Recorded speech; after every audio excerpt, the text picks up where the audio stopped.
ইন্না মাআল উসরি ইউসর, অবশ্যই দুঃখের সাথে সুখ আছে। আহার করার পর পুনরায় ক্ষুধা লাগে, পান করার পর পুনরায় পিপাসা লাগে, অস্থিরতার পর ঘুম আসে, অসুস্থতার পর সুস্থতা আসে, পথ হারার পর পথ খুঁজে পাবে, আর রাতের পর দিন আসবে।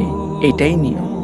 সম্ভবত আল্লাহ বিজয় ঘটাবেন অথবা তার ইচ্ছানুযায়ী কোনো সিদ্ধান্ত নেবেন। সূরা মাইদা আয়াত 52। অন্ধকার রাত্রিতে এক আলোকিত সুপ্রভাতের আগমনের সংবাদ জানাও, যে প্রভাতের আলো পাহাড় ও উপত্যকা সমূহে ছড়িয়ে পড়বে।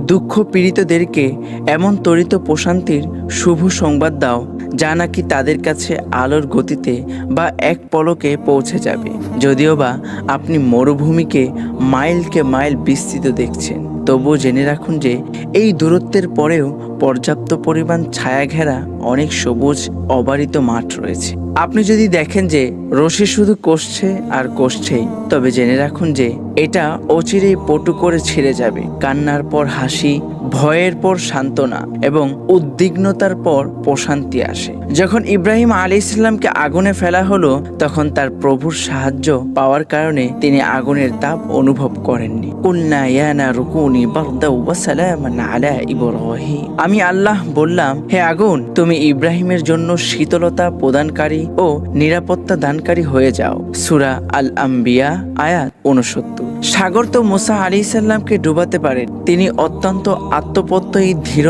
ও সৎভাবে বলেছিলেন, কাল্লা ইন্না মাইয়া রব্বি সায়াহদিন। কখনো নয়, নিশ্চয় আমার সাথে আমার প্রভু আছেন, যিনি আমাকে পথ দেখাবেন। সূরা আশ-শুআরা আয়াত 62।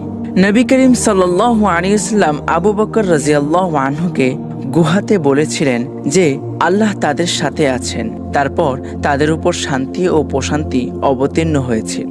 যারা দুর্দিনের শিকার তারা তো শুধু দুর্দশা ও দুর্ভাগ্যই দেখে। এর কারণ এই যে তারা কেবল ঘরের দেয়াল ও দরজাই দেখতে পায়, যখন নাকি তাদের সামনে যে বাধার প্রাচীর সমূহ আছে সেগুলোর বাইরে তাদের তাকানো উচিত। অতএব হতাশ হবেন না। অবস্থা একই রকম থাকা অসম্ভব।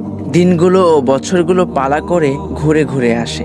ভবিষ্যৎ অদৃশ্য, আর প্রতিদিনই আল্লাহ তাআলার কিছু কাজ করার থাকে। আপনি তো এটা জানেন না, তবে এমনটা হতে পারে যে আল্লাহ তাআলা পরবর্তীতে নতুন কিছু আনবেন, আর অবশ্যই কষ্টের সাথে আরাম আছে। বন্ধুরা, আজকের এই সংক্ষিপ্ত ভিডিওটি যদি তোমাদের কাছে ভালো লেগে থাকে তাহলে লাইক করে কমেন্ট করে জানিয়ে যাবে কেমন লেগেছে, আর তোমাদের বন্ধুদের কাছে অবশ্যই ভিডিওটি শেয়ার করবে।